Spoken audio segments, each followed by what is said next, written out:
За өдрийн мэнд өчтөр улсын хурлын дарга өөрийн сошиал хаягийн дээр батлагдсан хууль хэрэгжих замдаа замхардаг гэж бичсэн байлээ. Хууль цаасан дээр биш амьдрал дээр хэрэгждэг байх ёстой гэж бас бичсэн байлээ. Энэ 100% үнэн. Яагаад энийг хэлээд өгнө гэхээр яг өнөөдрийн байдлаар хууль батлагдах явцад үлгэн төвтөлж байна.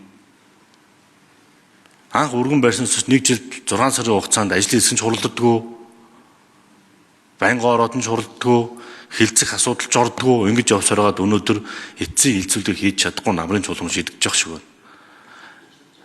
Ахаад 2 сар энэ хуулийг лобби явна гэсэн үг. Ахаад 2 сарын хугацаанд намрын чуулган ихэлт энэ хуулийг унгаах төлөө буцаах төлөө лобби явна гэсэн үг. Өнгөрсөн хугацаанд би хэлс хоёр талд хуваагчид би энийхэн эсрэг харлуулаад дунд нь ном чимэгчнийг харлуулаад байж байхдаа бүгд биенийх нь нэрс хүндэгжсэн. Одоо бүгдийнх нь нэлээд хүндэгдсэн баггүй. Тийм болохоор өмнөх лобби чи бүр хүчтэй явна.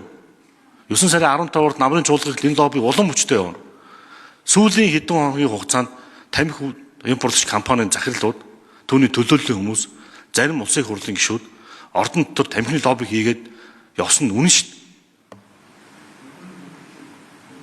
Бид нар ийм минутаас хизээ татгалцсан. Монголын парламент тамхичдын халаасны мөнгөнд багтаагүй шүү. Тамхи импортлдог компаниудын халаас нь Монголын парламент өнөөдөр арайч багтах дээр тулаагүй шүү. Энэ улс нь туурах тусгаар улс.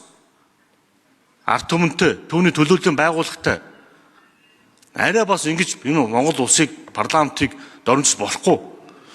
Нэг Солонгос, нэг Орос гарын үсэг зурчаад Монгол улсын ерөнхийлөгчд ханддаг ийм даварцсан үйлдэл гэж юу байдгийг. Хэрэв наад хуулийг чинь батлах юм бол үндсэн хуулийн цэцэд үгүй шүүгөө данцаад байж байгаа гэж юу байдгийг.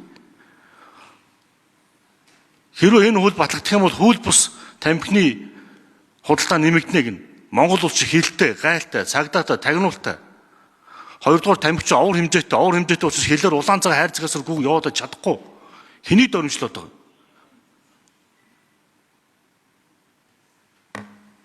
Нэг хэдэн дөрвөндөө Монголын парламент худалдаад авсан гэж бодоод байгаа юм уу? Би энийг бүр хандж хэлье. Хүүхд залуучуудыг ядаж нэг цагийн өмнө ч гэсэн хорж урслаас хол байлгаа ихээр хоосон шидэдэг нь ямар учиртай. Хэдэн парламент дамжих гэсэн, хэдэн намрын чуулган дамжих гэсэн, хэдэн аврын чуулган байд дамжих гэсэн. Өргөн барьснаас хойш одоо сүүлдээ баг тамхи хоргүй штэ гэдэг юм явж штэ. Тамхи татах нь эрүүл мэндийн сайн гинүү баг тийм юм руу орж штэ.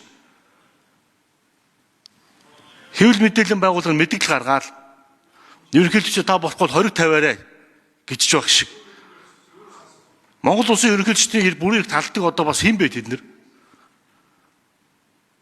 Жил 4000 орчим мэргэн тамхинаас үүсэлтээ өслөө нас ороод байна гэж. Бурхны оронд одоод байна гэж. Тэгээ явжлаа гээд байгаа юм уу? Энэ тоог нэм гээд байгаа юм уу? Яа гээд байгаа юм бэ?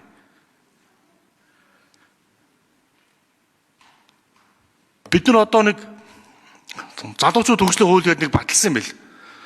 Залуучууд хөгжлийн хуулийг баталснаас хойш өнгөрсөн хугацаанд би 8 тэрбум төгрөг өрсөн багш энэ хуулийн өрөөнд. Гэтэл эсрэгээрээ залуучуудын хөгжиж жигнэрийн дэмжээ. Залуучуудын хор зурслаас хол ойлгоё. Хүүхд залуучууд ирээдүйг хамгаалъя. Хортой учраас тамхинаас нь татвар авъя гэхээр татвар нэмж болохгүй шүү дээ гэдэг чинь ямар учиртай. Татвар нэмж болохгүй. Татвар нэмж яах гэдэг нь ямар учиртай.